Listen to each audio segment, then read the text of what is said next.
Will show you how to use the Metabase instance that is using the PHUSE Open Data Repository. So step one, you need to log in with the credentials that were provided to you, and the URL is podr.fuse.global.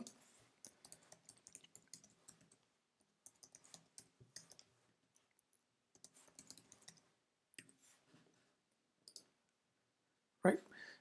Then you will see three main sections. Number one is what Metabase calls the X-rays, and here's where the system analyzes the tables underneath the system.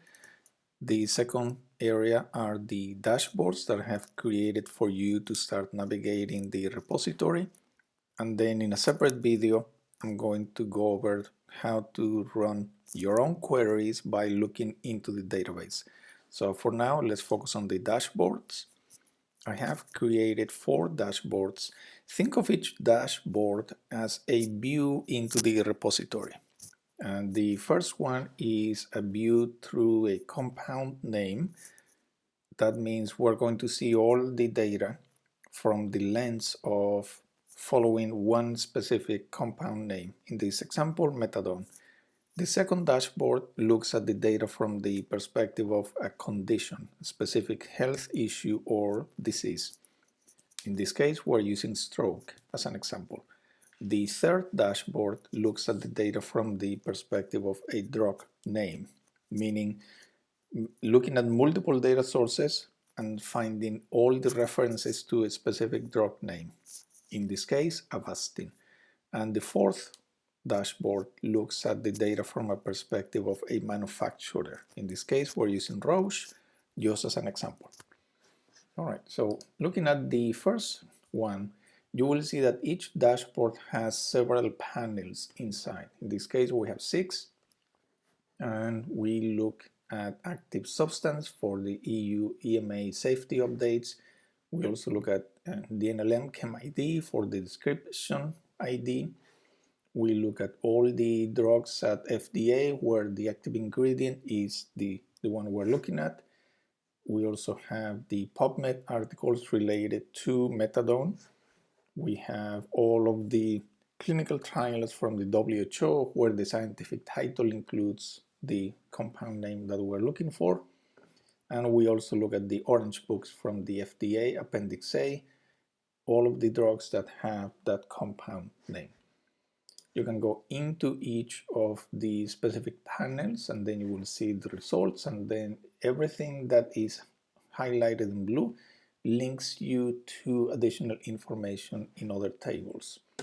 So you can see that everything is cross-linked. Let's look at, in the case of the Chem ID, if you click on the Chem ID, the chemical ID number, you can view the details, and then this brings you to a screen where you can see all of the additional information related to this CAS registry number.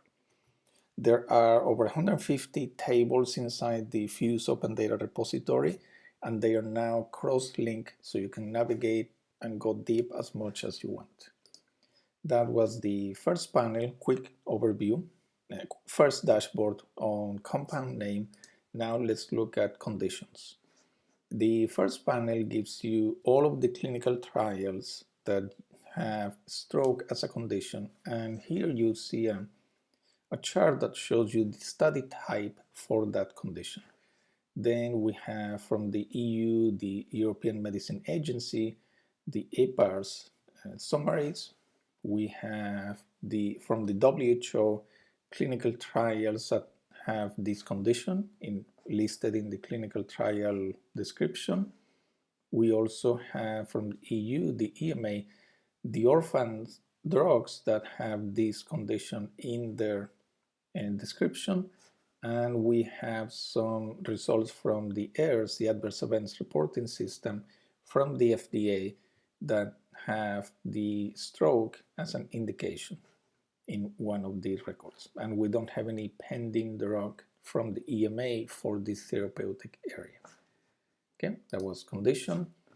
And then obviously you can go zoom in and go as deep as you want. I just want to give you a quick overview of what is in each of the dashboards and a quick summary of each of the panels and what's inside.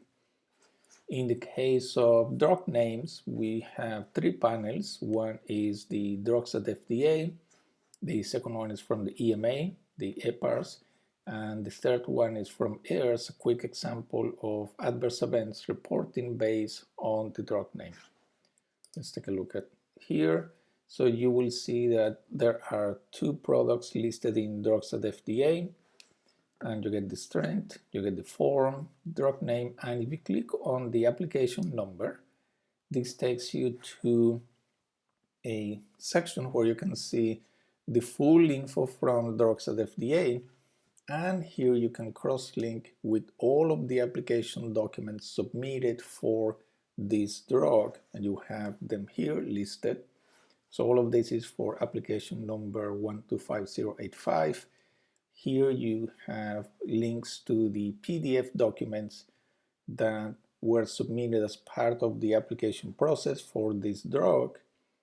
And in most of these cases, this column, NIPO text, gives you the full text of the actual PDF. So basically here, we extracted the text from the PDF that is on a previous column. And you can see the full text and analyze those documents right here. Okay?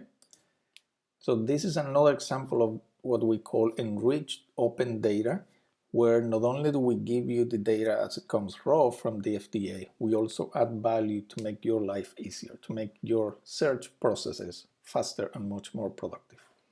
And then finally, the fourth dashboard is by manufacturer. And here we have, again, from drugs at FDA, all the applications where the sponsor name is Roche, all of the clinical trials from clinicaltrials.gov, where the source is Roche. And we also have the Orange Book, European trials from EUDRA-CT, as well as WHO trials, where the primary or secondary sponsor are Roche. Now let me bring your attention to these two panels on the left side. In the US, there is the federal government discloses all of the payments that they make to companies, and that's what USA spending is. In this panel, you see all of the payments made by the federal government to Roche between fiscal year 2017 and 2020. A second database of interest in the US is called Open Payments, and this shows you all of the payments that Roche made to healthcare providers, and then Roche by law has to disclose those payments to the government. That is Open Payments.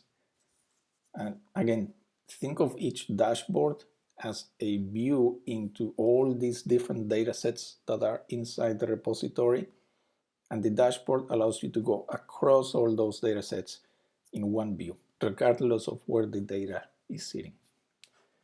Okay, that's all for now. Again, in a separate video, I'm going to show you how to go into the database itself, and you will be able to create your own reports and your own dashboards. Until then, thank you, and please send me any comments or suggestions you may have. Thanks.